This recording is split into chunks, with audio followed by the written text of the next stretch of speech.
നമസ്കാരം, നമസ്കാരം, നമസ്കാരം. ഇന്ന് ഞാൻ മിക്കവർക്കും, എൻ്റെ മിക്ക ആത്മപ്രിയകൾക്കും ആത്മപ്രിയതന്മാർക്കുമൊക്കെ പണം അയച്ചു കൊടുക്കുകയുണ്ടായി. അവരും തിരിച്ച് തുകകളൊക്കെ എനിക്ക് മുന്നോട്ട് അയച്ചു തന്നു. വളരെ രസകരമെന്ന് എനിക്ക് ഈ കളിയെ തോന്നിയിട്ടുണ്ട്. വളരെ രസകരമായ കളി. ഞാൻ എന്നിൽ തന്നെ എല്ലാം ത്യജിക്കുകയാണ്. ലാഭമോ നഷ്ടമോ എന്ന് നോക്കാതെയുള്ള ഈ പണം ഇടപാട് കളി എനിക്ക് വല്ലാണ്ട് ഇഷ്ടപ്പെടുന്നുണ്ട്. ഒരു ലഹരി പോലെ ഞാനത് ആസ്വദിക്കുന്നു. കുറച്ചു മുമ്പ് ഞാൻ ദിവ്യ ബാങ്ക് ഇന്റർനാഷണൽ ബെസ്റ്റ് ബാങ്ക് എന്ന എൻ്റെ യൂട്യൂബ് ചാനലിൽ ഒരു വീഡിയോ അപ്ലോഡ് ചെയ്തിട്ടുണ്ട്. അത് പറ്റുമെങ്കിൽ എല്ലാവരും പോയി ഒന്ന് കാണുക, കേൾക്കുക. അപ്പൊ ബാക്കി ഞാൻ പറയാം. അപ്പൊ ഞാൻ എല്ലാവർക്കും ഇങ്ങനെ പൈസ, മിക്കവർക്കും, എൻ്റെ ഏറ്റവും പ്രിയപ്പെട്ടവരെന്ന് എനിക്ക് തോന്നിയിട്ടുള്ള ആളുകള്, ഈ ലോകത്തുള്ള ഈ ഭൂഖണ്ഡത്തിലുള്ള ഈ ഭൂലോകത്തുള്ള എല്ലാവരും എനിക്ക് വേണ്ടപ്പെട്ടവരാണെങ്കിൽ കൂടി എന്തോ എന്നോട് ഇഷ്ടം കൂടുന്നവർ, അടുപ്പം കൂടാൻ വരുന്ന ചിലരുണ്ട്. അപ്പോൾ അവരോട് എനിക്ക്, നമ്മളുടെ അടുക്കിലേക്ക് അടുപ്പം കൂടുന്നവരോടെല്ലാം നമുക്ക് വളരെ ഇഷ്ടത്തോടൊന്നും മിണ്ടാൻ പറ്റുള്ളൂ. മറ്റുള്ളവരോട് മിണ്ടാൻ പറ്റൂലല്ലോ. അപ്പൊ അവർക്കൊക്കെ ഞാൻ പൈസ അയച്ചു കൊടുത്തു. തിരിച്ചവരും എനിക്ക് അവരുടേതായിട്ടുള്ള പണം അയച്ചു തന്നു. അപ്പൊ അതില് ബിന്ദു അമ്മ പറയുന്നുണ്ട്, നാഗ, ഞാൻ പലർക്കും പണം കൊടുത്തിട്ടേയുള്ളൂ, പക്ഷെ ആരും തിരിച്ചു തന്നിട്ടില്ല. തിരിച്ചു തന്നത് നാഗ മാത്രമാണ്. പ്രതീക്ഷിക്കാതെ കിട്ടുന്ന പണം എന്നോ മറ്റോ സൂചിപ്പിക്കുന്ന കുറച്ച് വാക്കുകൾ എഴുതിയിട്ട് തൊഴുകൈ, ഒരു സ്മൈലി മീൻസ് സിമ്പിളൊക്കെ ഇട്ടിട്ടുണ്ട്. അത് സത്യമാണ്. നമ്മൾ പ്രതീക്ഷിക്കാതെ നമ്മുടെ അരികിലേക്ക് ഇങ്ങനെയാണ് പലതും വന്നെത്തും. നിങ്ങളുടെ ഉള്ളിന്റെ ഉള്ളിലേക്ക് പ്രതീക്ഷിക്കാതെയാണ് പലതും വന്നെത്തുന്നത്. അത് ഭൗതിക തലത്തിലാകാം, ആന്തരിക തലത്തിലാകാം, ആത്മാവാകാം, മനസ്സാകാം, അങ്ങനെ പലതും ആകാം. ഇതേ വാക്കുകൾ തന്നെ ഒരുപാട് പേര് എന്നോട് പറഞ്ഞ്, പ്രതീക്ഷിക്കാതെയാണ് നമ്മുടെ കയ്യിലേക്ക് നാഗയുടെ അക്കൗണ്ടിൽ നിന്നും പണം വരുന്നതെന്ന്. കഴിഞ്ഞ ദിവസം ഞാൻ ഇതുപോലൊരു 100 രൂപ അയച്ചു കൊടുത്തപ്പോ പ്രേംജി എന്ന് പറഞ്ഞ ഒരാള് എഴുതിയേക്കുന്നു, ഈ തുക ഇപ്പോഴും എനിക്ക് കിട്ടിയത് വളരെ ആശ്വാസമായി എന്ന രീതിയിലുള്ള മെസ്സേജ്. അപ്പൊ ഇത്തരത്തിലുള്ള ആളുകൾ ഇങ്ങനെ മെസ്സേജ് അയക്കുമ്പോൾ നിങ്ങൾ കരുതുക, അത് നിങ്ങൾക്ക് അർഹതപ്പെട്ടതാണ്. കാരണം നിങ്ങളുടെ മനസ്സ് അത്രത്തോളം വിശാലവും നിഷ്കളങ്കവും ആയതുകൊണ്ടുമാണ് നിങ്ങൾക്ക് അങ്ങനെ വന്നത്. എന്നാൽ അല്ലാതുള്ളവർക്കും ഞാൻ ഒരു 2-3 പേർക്ക് പണം അല്ലാതെ അയച്ചു കൊടുത്തു. അതെന്താന്ന് വെച്ചാല്, ഞാനിങ്ങനെ എന്റെ ഗൂഗിൾ പേയിൽ ഇങ്ങനെ തിരഞ്ഞു ആർക്കൊക്കെയാണ് പണം കൊടുക്കേണ്ടത്. അപ്പൊ കുറെ പേരുടെ ലിസ്റ്റുകൾ ഇങ്ങനെ കിടക്കുന്നു. ശരിക്കും അവരൊക്കെ ആരാന്നോ എന്താന്നോ ഒന്നും എനിക്കറിയില്ല. അപ്പൊ അറിയാതെ വരുമ്പോൾ ഞാൻ ഫസ്റ്റ് നോക്കും അത് പേരാരുടെയാണ്. ചിലപ്പം പേരൊക്കെ ഒരുപോലെ കാണാം. പിന്നെ ഞാൻ മെസ്സേജുകൾ പാസ് ചെയ്ത് അതൊന്ന് വായിച്ചു നോക്കാൻ ശ്രമിക്കും. അപ്പോഴാണ്, അയ്യോ, ഇവരെന്നെ നേരത്തെ എന്നോട് ശത്രുതയുള്ള ആളായിരുന്നുവല്ലോ ഈ പണം അയച്ചു തന്നത്, എന്നോട് ഇഷ്ടക്കേടുള്ള ആളായിരുന്നല്ലോ ഇത് അയച്ചു തന്നത് എന്നൊക്കെ ഓർമ്മയിലേക്ക് വരും. അപ്പൊ അങ്ങനെയുള്ള 1-2 പേർക്ക്, എനിക്ക് 1-2 അല്ല, ഒരു 3-4 പേർക്കെങ്കിലും ഞാൻ അങ്ങനെ പൈസ അയച്ചു കൊടുത്തു. പക്ഷെ അത് ഞാൻ യൂട്യൂബ് കമ്മ്യൂണിറ്റിയിലോ ഷോർട്ട് വീഡിയോ ആയിട്ടൊന്നും പോസ്റ്റ് ചെയ്തിട്ടില്ല. അതില് ഒന്ന് രണ്ട് മൂന്നാലഞ്ച് പേര് അവരെല്ലാരും തന്നെ മാറി നിന്ന് എനിക്ക് പണം ആരും അയച്ചു കൊടുക്കരുത്, വീട്ടിലേക്കൊന്നും ചെല്ലരുത് എന്നൊക്കെ പറഞ്ഞിട്ടുള്ളവരാണ്. അഘോരാത്രം എന്നെ കുറിച്ച് വീഡിയോ ഇട്ടും വീഡിയോ സന്ദേശങ്ങൾ അയച്ചും കൈമാറിയും മെസ്സേജുകൾ പാസ് ചെയ്തിട്ടുള്ള ആളുകളൊക്കെ തന്നെയാണ് എനിക്ക് ഈ പണം അയച്ചു തന്നെ. അപ്പോൾ അവർക്കൊക്കെ ഞാൻ അയച്ചു കൊടുത്തു. പിന്നെ ഞാന് അവരിൽ നിന്ന് 40,000 രൂപയൊക്കെ ചോദിച്ചു എന്ന് കള്ളം പറഞ്ഞ് പ്രചരിപ്പിച്ച ആളുകൾക്കും ഒക്കെ തന്നെയും ഞാന് 10 രൂപ, അതുപോലെ 20 രൂപ, 5 രൂപ എന്നൊക്കെ രീതിയിലുള്ള പണം അവർക്കൊക്കെ അയച്ചു കൊടുത്തു. എന്നിട്ട് ഞാൻ എന്തിനാണ് അവർക്കൊക്കെ ഇങ്ങനെ അയച്ചു കൊടുത്തതെന്ന് വെച്ചാൽ, ഇവരൊക്കെ തന്നെ ചിലര് ഹോസ്പിറ്റലിൽ സുൽത്താൻ എന്ന സുൽത്താൻ എന്ന വ്യക്തിയുടെ കാര്യത്തിന് വേണ്ടി ഹോസ്പിറ്റലിൽ എനിക്ക് അദ്ദേഹത്തോടൊപ്പം പോവേണ്ടി വന്നപ്പോൾ മിക്കവരും സുൽത്താന്റെ അക്കൗണ്ടിലേക്ക് അയച്ചു കൊടുക്കാനുള്ള പണം അദ്ദേഹത്തിനായിരുന്നു കൊടുക്കേണ്ടത്. പക്ഷെ മിക്കവരും എന്റെ അക്കൗണ്ടിലേക്കാണ് ആ പണമൊക്കെ പാസ് ചെയ്തത്. അപ്പൊ എനിക്ക് എന്തോ ആ സമയത്ത് ഞാൻ പക്ഷെ ഒന്നും മിണ്ടിയില്ല. കാരണം എന്തെന്ന് വെച്ചാല് ആ സമയത്ത് ഞാന് ഈ പണം ആരുടെയെങ്കിലും കയ്യിലുണ്ടെങ്കിൽ അയക്കുക എന്ന് പറഞ്ഞ് മെസ്സേജ് അയച്ചിരുന്ന ഒരു സമയമായിരുന്നു. കാരണം പിന്നെ ആവശ്യമുണ്ട്, അപ്പൊ ഹോസ്പിറ്റലിൽ കൊടുക്കാൻ ആവശ്യമുണ്ട്. അപ്പോഴെന്റെ കയ്യിൽ പെട്ടെന്ന് ഒരു തുക എടുക്കാനില്ല. അപ്പോൾ ഞാൻ എന്റെ സുഹൃത്തുക്കളോടാണ് പറഞ്ഞത്. സുഹൃത്തുക്കൾ എന്ന് പറയുമ്പോൾ എന്റെ വീഡിയോസ് കാണുകയും കേൾക്കുകയും ചെയ്യുന്ന എല്ലാവരും എന്റെ സുഹൃത്തുക്കളാണ്. അപ്പോൾ ഞാൻ എന്റെ ചാനലിലുള്ളവരെ കാണാനും കേൾക്കുവാനും അതിൽ വരുന്ന വീഡിയോസുകൾ കാണുകയും കേൾക്കുകയും ചെയ്യുന്ന എന്റെ ആരാധകരും സുഹൃത്തുക്കളും അടങ്ങുന്ന ആളുകളോടാണ് ഞാൻ ഇത് പറഞ്ഞത്. പക്ഷെ അതിലെ ഒരു 3-4 പേരെങ്കിലും എന്നെ വെറുക്കുന്നവരായിരുന്നു, വെറുപ്പ് ഉള്ളിൽ സൂക്ഷിക്കുന്നവരായിരുന്നു. ഞാൻ പറഞ്ഞല്ലോ, ഞാൻ 40,000 രൂപ, 50,000 രൂപ, ലക്ഷങ്ങള് അങ്ങനെയൊക്കെ അവരോട് ചോദിച്ചു എന്ന് കള്ളം പറഞ്ഞ് പ്രചരിപ്പിച്ച ആളുകളാണ്. അപ്പൊ അവരൊക്കെ എനിക്ക് പൈസ ഇട്ടുന്നു.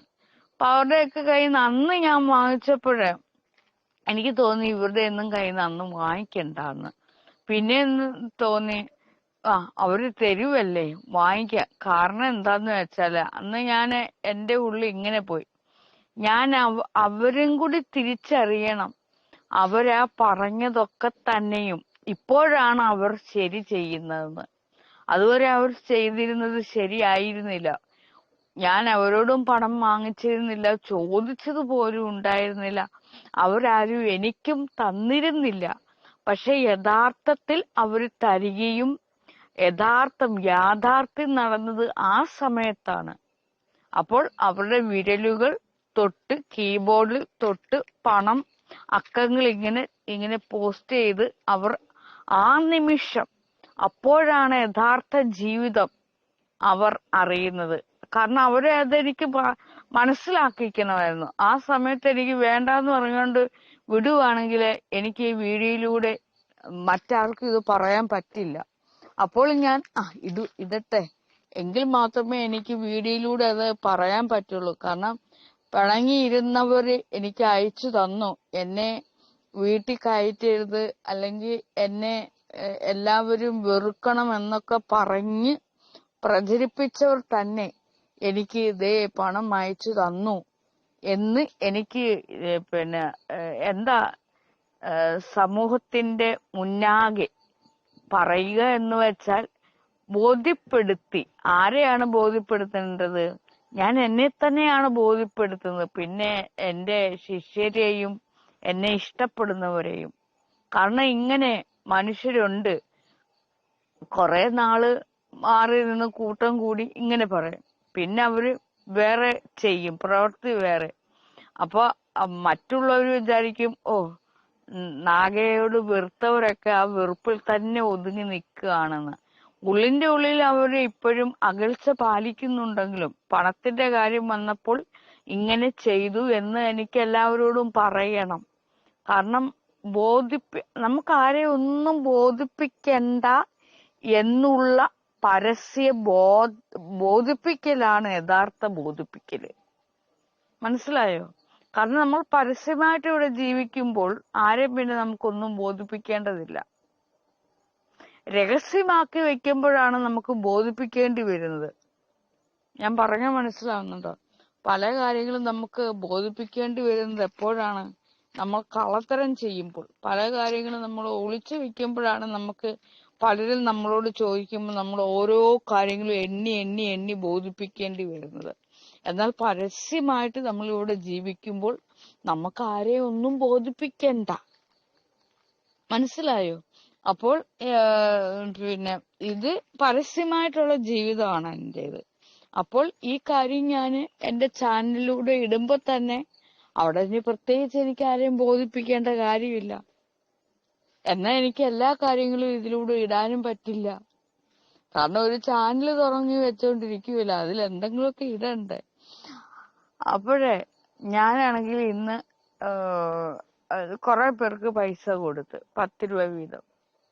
10 രൂപ വീതമല്ല, ചിലർക്ക് 10, ചിലർക്ക് 20 എമൗണ്ട് അവരിങ്ങോട്ട് തന്നതിനനുസരിച്ച് കൊടുത്ത്. അപ്പോഴാണ് എനിക്ക് ഇത്തിരി മനസ്സമാധാനം കിട്ടിയത്. ഞാനിങ്ങനെയാ ചില കാര്യങ്ങള് എനിക്കറിയാം അവരൊക്കെ തന്നെ മനസ്സോട് തന്നതല്ല, കാരണം ഹൃദയശുദ്ധമായിട്ട് തന്നതല്ല എന്നെനിക്കറിയാം. മനസ്സോട് തന്നെയാണെങ്കിൽ അതിലൊരു ആത്മാർത്ഥത കാണും, ഒരു പശ്ചാത്താപമോ കുറ്റബോധമോ അവരുടെ ഉള്ളിൽ തോന്നും. എന്നോട് ആ ചെയ്തതെല്ലാം ഞാൻ ക്രൂരതയായിരുന്നുവല്ലോ എന്ന തോന്നല് അവർക്കുണ്ടാകും. പക്ഷെ അവർക്ക് ആർക്കും തന്നെ അങ്ങനൊരു കുറ്റബോധമോ പശ്ചാത്താപമോ ഇല്ല. അപ്പോൾ അക്കാരണം കൊണ്ട് തന്നെ ഞാൻ എന്ത് ചെയ്ത്, അത് ചിലര് പറഞ്ഞിട്ടുണ്ട് പശ്ചാത്താപമുണ്ട് കുറ്റബോധം ഉണ്ടെന്ന് ചിലര് പറഞ്ഞിട്ടുണ്ട്, അതവരുടെ നിഷ്കളങ്കത ഉണ്ട്. എന്നാൽ ചിലര് പറഞ്ഞിട്ടുണ്ട് കുറ്റബോധവും ഇല്ല പശ്ചാത്താപവും ഇല്ല. അപ്പൊ അങ്ങനെയൊക്കെ മനസ്സുള്ളവര് ആത്മാർത്ഥത ഒട്ടും ഇല്ലാത്തവരാണ്. അപ്പോ ആ ആത്മാർത്ഥത പലപ്പോഴും ഞാൻ പറയാറില്ലേ, പിന്നെ എന്നെ തെറി വിളിച്ച കൂട്ടത്തിൽ ആത്മാർത്ഥതയുള്ള ഒരു വ്യക്തി ഉണ്ടായിരുന്നു. ശരിക്കും പറഞ്ഞാൽ അവർക്കൊന്നും ആത്മാർത്ഥതയില്ല. ഇപ്പൊ തന്നെ ഞാൻ പണം അവർക്ക് ഒരാൾക്ക് തിരിച്ചു കൊടുത്തു. അത് 40,000 രൂപ ചോദിച്ചു എന്ന് പറഞ്ഞ് ആൾക്ക് വെറും 10 രൂപ ഇട്ട് അങ്ങോട്ട് കൊടുത്തപ്പോൾ ആ ആള് പറയുന്നത് എനിക്ക് കുറ്റബോധമില്ല എന്ന്. അപ്പൊ കുറ്റബോധം അയാൾക്കില്ല, പശ്ചാത്താപം ഒന്നുമില്ല. അങ്ങനെ ഒരാളിന്റെ കയ്യിൽ നിന്ന് പണം വാങ്ങിച്ച് ഞാൻ ഇത്രയും നാളും ഉപയോഗിച്ചു. കാരണം ആ സുൽത്താൻ എന്ന് പറയുന്ന വ്യക്തിക്ക് ഉപയോഗിച്ചെങ്കിലും അത് എന്റെ അക്കൗണ്ടിലേക്കല്ലേ വന്നത്. അത് എന്നെ ഇങ്ങനെ കിടന്ന് അലട്ടുമായിരുന്നു.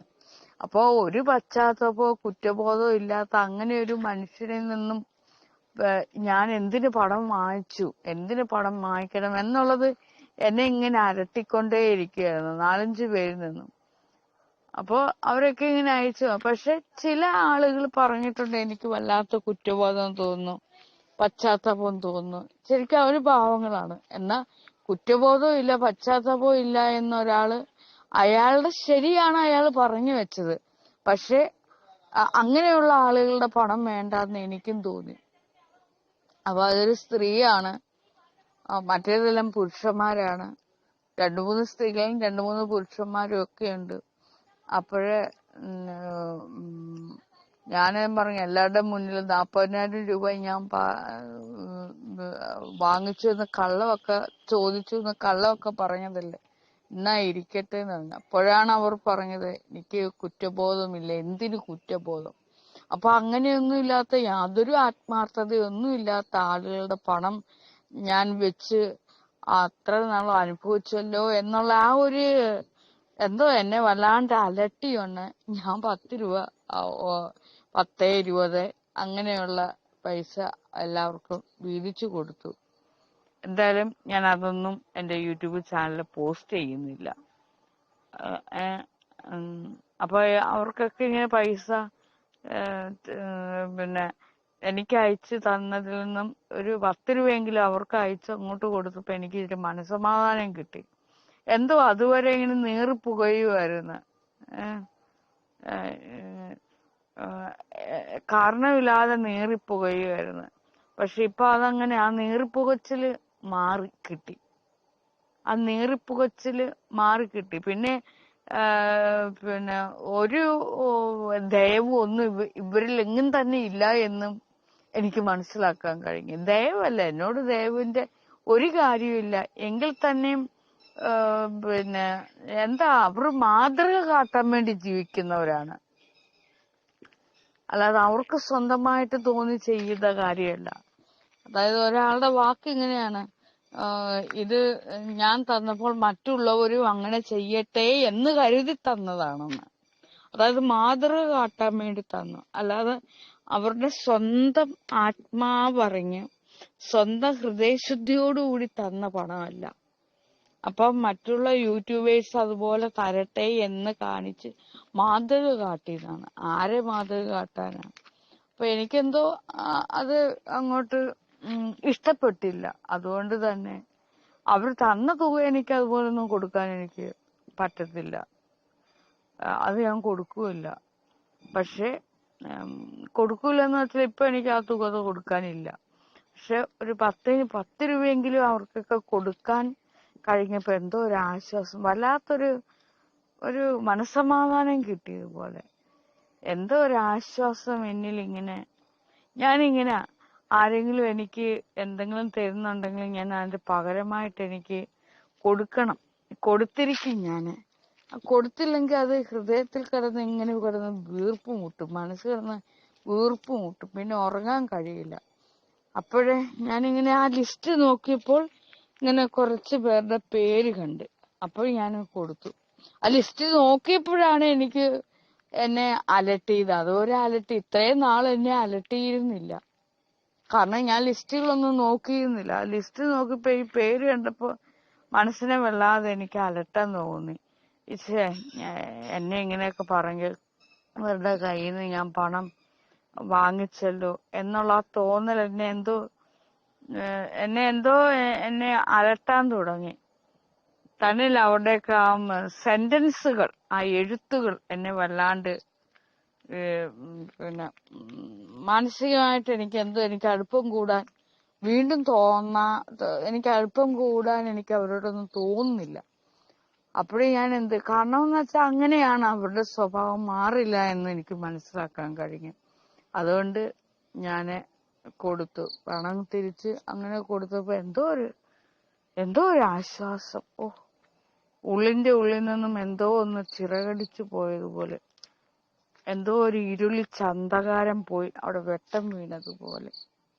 ഓക്കേ, നന്ദി, നമസ്കാരം.